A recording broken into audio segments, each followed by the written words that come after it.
Well, everyone, the iPhone 10 has now made it past the last version of iOS up until iOS 16, which is so cool. So let's go and see how this iPhone holds up in the middle part of 2022. Now, what I will definitely tell you is this iPhone has aged quite gracefully. It's definitely not the best iPhone that it used to be anymore, but I still think this iPhone is really good. I think it still brought a lot to the table. And honestly, even though it still almost looks exactly like a lot of the newer iPhones that came out, iOS 16 has kind of affected this iPhone quite a bit.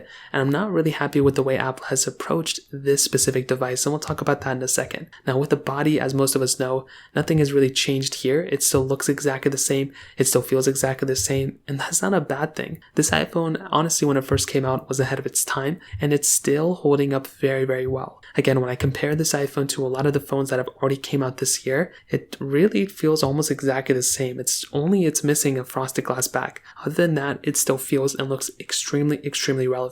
Now, the biggest thing that's probably changed with this iPhone is probably with the software. So this thing earlier on this year when I made my first review, it was on iOS 15, which I think was good for this iPhone. It got a lot of the features within iOS 15, but shortly after, within the June timeframe now, WWDC came out, and we actually ended up seeing that this iPhone did not end up getting a majority of features within iOS 16. Now, not only that, but the iPhone 7 and iPhone 6s series and the SE first one all got dropped. So they did not get iOS 16, which I'm understandable about the 6s.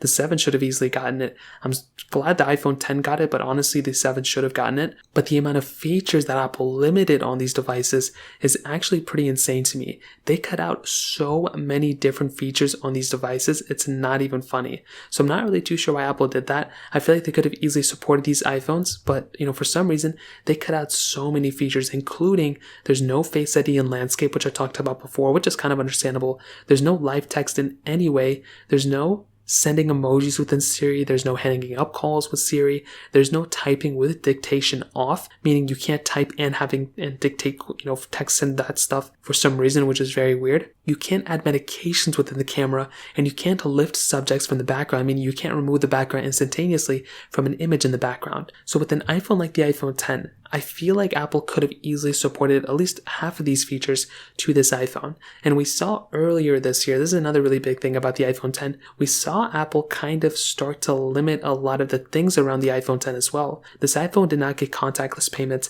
This iPhone was, first of all, not getting that Face ID repairing option, which was very weird, but then they shortly gave it to us afterwards. But it's weird. Why even think about that in the first place? Why even go down that road of not supporting this iPhone in the first place? It's almost like they don't want to support these iPhones with features, and then they give it to us after. So I find that very, very weird. I'm not that big of a fan of it. Now, iOS 16 is not imperfect, meaning there's a lot of things that are, good about iOS 16. I'm glad this iPhone's going to be supported for the next series of whatever it's next year or so. But another big thing that I actually tested, and this is more of a favor of the iPhone 10, is actually with the battery life. For some reason, my iPhone 10 outperformed my iPhone 8 Plus, iPhone 10R, and I think it beat my iPhone 11 as well in the battery test that I ran of this specific iPhone. So I compared all these iPhones on iOS 16. My iPhone 11 wasn't doing that great, but my iPhone 10 was really beating all these other iPhones, which was so crazy. I was not expecting that iPhone to do as well as it did. So because of that, I think the iPhone 10 on iOS 16 is probably going to have pretty good battery life. I just kind of wish they ported over some of these other features to this specific device.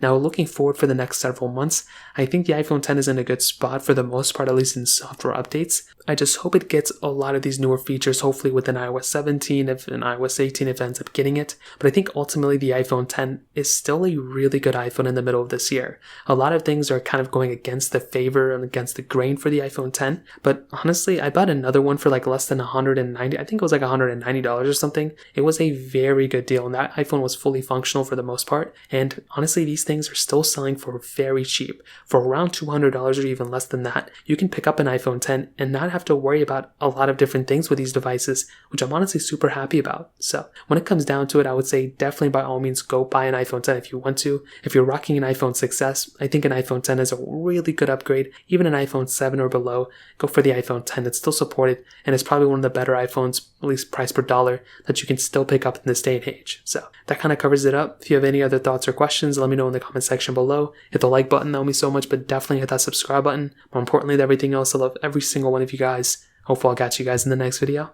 Peace out till then.